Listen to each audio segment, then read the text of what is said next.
environment. For instance, this great university pioneered tissue culture technology that has since created a multi-million banana industry in Kenya and beyond. This has transformed thousands of livelihoods through job creation and enhanced food security. This is besides food fortification technology, farm mechanization innovations, and the ongoing development of an integrated immunization data, respectively in partnership with UNICEF, among others. Mr. Chancellor, sir, as we celebrate these and other milestones, we must reflect on the emerging issues in our country and across the globe that are a threat to humanity. Kenya, like the rest of the globe, is experiencing the negative impact of climate change. Some of the notable challenges include food and water scarcity, even as aridity expands amid various adverse human activities like pollution. It is also a time that Kenya is on the race to achieving its own Vision 2030 and the United Nations Sustainable Development Goals, whose deadline is also 2030.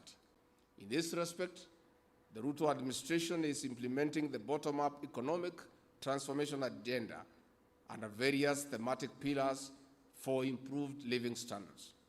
Distinguished guests and graduates, it is in that context that we need to further evaluate the impact of the programs that our universities are offering beyond the prestigious courses. For instance, it is no secret that white-collar jobs are shrinking annually. With an unemployment rate of over 60%, graduates are not ripe to create jobs for themselves. Studies have shown that over 80% of retirees are back to job searching. With knowledge, but almost no experience, fresh graduates cannot favorably compete. In the meantime, we have increased intake for government-sponsored internships for first-hand skills to our graduates. Distinguished guests and graduates, this is one of the reasons that we are deploying resources to implementation of the competence-based curriculum for self-employability skills. In this regard, tertiary institutions must also adjust and adopt their model of education to not only meet the demands of the new system, but also support job creation market. Tertiary education can no longer be about graduating numbers or the prestige of their degrees, but the overall impact of their products and their students. That is why there is an urgent need to re-examine the existing syllabi to retooling and the alignment to meet today's needs. This is how education will lay the foundation and create resilient communities in our race to attaining sustainable development. Dear graduates, the government is already preparing the ground, especially in developing the digital economy. We are laying the infrastructure. The learning institutions must provide the requisite skills for the youth to become truly global workers, even from the comfort of their villages. Technology is here to shrink the global office into our palms. We can only harness the benefits of technology if we prepare students not for passing examinations, but solving challenges for inclusive growth. This is through enhancing the capacity of the students in analytical thinking and creative skills. That is why the government recently unveiled a funding model aimed at ensuring that universities overcome the current financial challenges and become sustainable. While we commit to progressively address this matter through competition, we encourage the universities to incorporate partnership with local and international learning and research institutions. Distinguished guests, in conclusion, I wish to heartily congratulate the graduates here today. The work of changing the world has started. A lot of opportunities lie ahead. Also, challenges lie ahead. You must think without the box. Asanteni sana. Si niongeza kamoja yangu? Ama tufuate mambo ya hii watu ya kizungu mingi? Hii watu naandika kizungu mingi mzito lakini ni sawa. I want to take this opportunity, graduates, to really congratulate you on your achievement. It is not easy going through school up to university and graduating. We were there before. And for the avoidance of doubt, for those probably who think that I also did not go to school, I was at the University of Nairobi and graduated with a Bachelor of Arts degree in Political Science and Literature. So, hata kama ni kidogo lakini niko sawa. At least I'm able to read what has been written. I want to say it's not easy. It calls for a lot of commitment and sacrifice to go through university. There are many challenges along the way.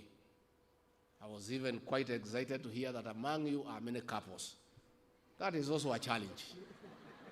Starting a family and studying at the same time is also a challenge. And we want to encourage the couples to continue living together. If you survive living here together, you can survive outside. Actually, outside you need each other much more because out there is more difficult. So I want to really congratulate you and tell you that the world ahead of you is bright. And life is not difficult. It depends on the way you look at it. Be focused, be a go-getter, decide what is it that you want and go for it. And let nobody discourage you. Don't listen to the naysayers and prophets of doom and people who are jealous of your achievements. Decide what is it you want in life and go for it. And I can tell you, the world is a nice place. It really depends on you to decide what you want to do. You can decide to waste yourself away. You can decide just to be people to follow others just like sheep. Ukifuata wengine wanaenda huko, hata hujui wanaenda wapi, unafuata. You must decide what you want to do.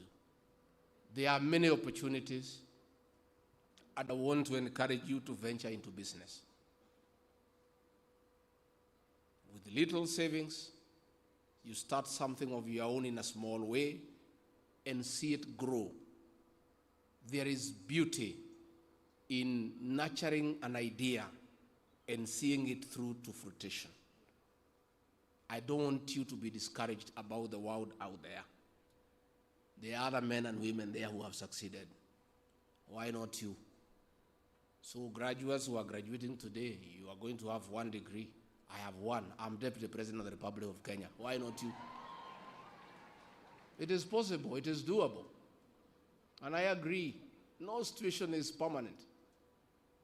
Let nobody condemn you into being a non-starter because you are starting from down. Just define what you want to do and do it right. On that note, I agree, no condition is permanent. No, for a long time, our friends in the media were used to criticizing us and nobody used to question them. Now things have changed because no situation is permanent. Along the way, they have criticized the political class for so many years. And we took the criticism in stride. And we agreed that they hold us to account. They criticize us. But things have changed also. Now we are also saying somebody needs to hold the media to account for the things that they write. So welcome to the world of Moses Kuria. Welcome.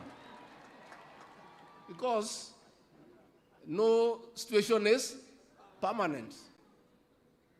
And I'm so happy the way the media has reacted to criticism. It's good you are feeling the way we feel. You have been hitting us left, right, and center. Nobody has ever held you to account. Now, Moses Kuria ameuliza nyinyi maswali tatu tu. You are all over, you are crying. You have seen nothing. We want to ask leaders in this country to join Moses Kuria to hold the press to account. They must be accountable for what they write and what they say. And if they write lies, they must be countered with facts. There is nobody who is immune to accountability. Everybody must be accountable for your actions. And the same way, the courts have been persuaded to gag Moses Kuria from holding the press to account. I want the same courts, when leaders go to court and ask them to restrain the media from criticizing leaders, the same courts must give same orders so that we are fair. We must have equity and fairness. What is good for Nation newspaper must be good for Moses Kuria. This is a new world. So watu ya media karibuni kwa hii Kenya mpya. Tutazoeana pole pole. Mnatugonga hapa kidogo, tunagonga nyinyi saa 8. Sasa nyinyi Kuria amegonga nyinyi kidogo, sasa na nyinyi mtugonge kesho, na sisi tugonge nyinyi kesho kutwa, siku zinaenda. And we get to learn to stay with each other. But you must now be accustomed to that new way of doing things. You have been having a few days for too long. You must take responsibility for what you write.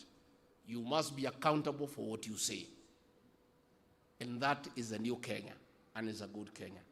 So mimi nikimalizia niseme asanteni sana. For those of you who went to the ballot and voted for President William Ruto and I want to say thank you. Asanteni sana. Tulikuwa pahali mbaya sana. Kusema ukweli tulikuwa kwa kona. Mlituokoa. Even those who did not vote for us and lost your vote to Azimio, next time vote wisely. Ningetaka kulete salamu ya kiongozi wa taifa, Rais William Ruto. Mmepokea? Our president is away in France. He has asked me to say jambo. He loves you. He cares for you. Ameniambia nimsalimie. So I want to say asanteni sana. Asanteni sana. Ati? Nini? What are they saying? Yeah? Wanasema nini? Wanasema nini?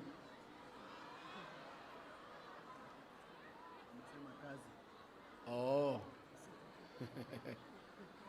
Oh, mnasema mambo ya job. Eh? Hapo iko kibarua. I've told you, we want to be, I'm an honest man. I'm an honest man. I don't want to sit here and lie to you that we have jobs for you. These jobs we are going to create together with you. This is a University of Science and Technology. Our members of the National Assembly very aggressively for 2 nights passed the finance bill to create a housing fund to construct 200,000 houses every year.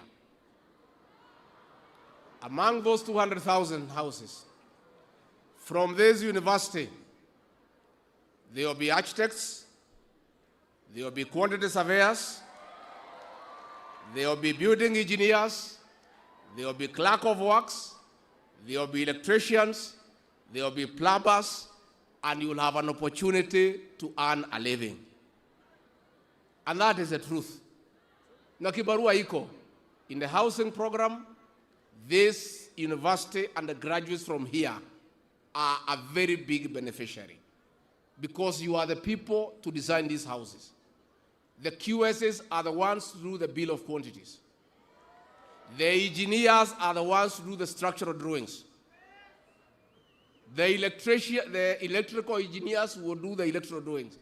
So, hapo iko kibarua. Wengine mutapanga huko mbele. Wengine mutakuja tufanye biashara. Now, I want to encourage you, please. Please. I want you to have a positive mind. I want you to have a positive mind. That your parents were not employed by anybody. Most of your parents were not employed by anybody. 70%. But through hard work, creative and innovative thinking, they have seen you through to university. It is possible that yourself, now with a degree, you are 10 times better than your parents. At least you have an analytical mind. You have the benefit of modern education. You have better communication skills. You are able to reach out and be creative and innovative. So I want you to have a positive attitude. And si mbaya uko nje sana, si mbaya. Si mbaya. There is light at the end of the tunnel. I know it would be much easier to walk into a job and start earning straight away. But life is not that simple. Life is also a little bit difficult kidogo. So I really want to encourage you, but you have the power to read and write and all that pertains to it. And that is the whole thing. That pertains to it is the whole equation. You pange around that area until you get a good bearing. So nimeshukuru sana. Asanteni sana. May God bless you and bless you abundantly. Asanteni. Round of applause for His Excellency the Deputy President for his wise counsel and direction. Your Excellency, sir, may we take our seats. Your Excellency, sir, we come now to the juncture where the institutions confer the degrees to the graduates. I wish to announce now, even as the Deputy Vice Chancellor, Academic Affairs, Professor Robert Kenyan makes his way here to kickstart this process, when we kick off to award the JKUAT doctorates and the PhD doctorates, all graduates will be requested to hold a little bit on the left as the group photos will proceed as follows. The JKUAT doctorates will take a photo with His Excellency, the Deputy President. After, they will proceed to take their seats. Then we'll proceed to have the doctorates from the Pan-Africa University Institute for Basic Sciences, Technology, and Innovation, PhD. At this juncture, may I please invite Professor Robert Kenyan, DVC Academic Affairs.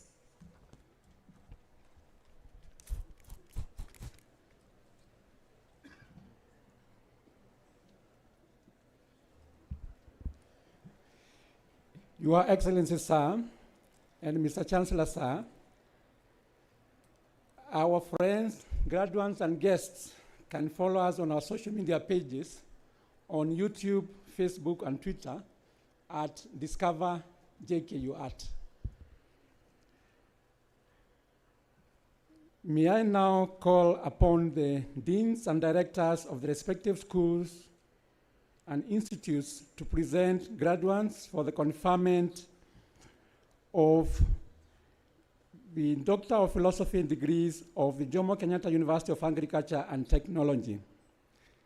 Graduates, please stand up when your name is called and remain standing until the degree is conferred. Once the degree is conferred, please wear your cap and move the tassel to the left hand side.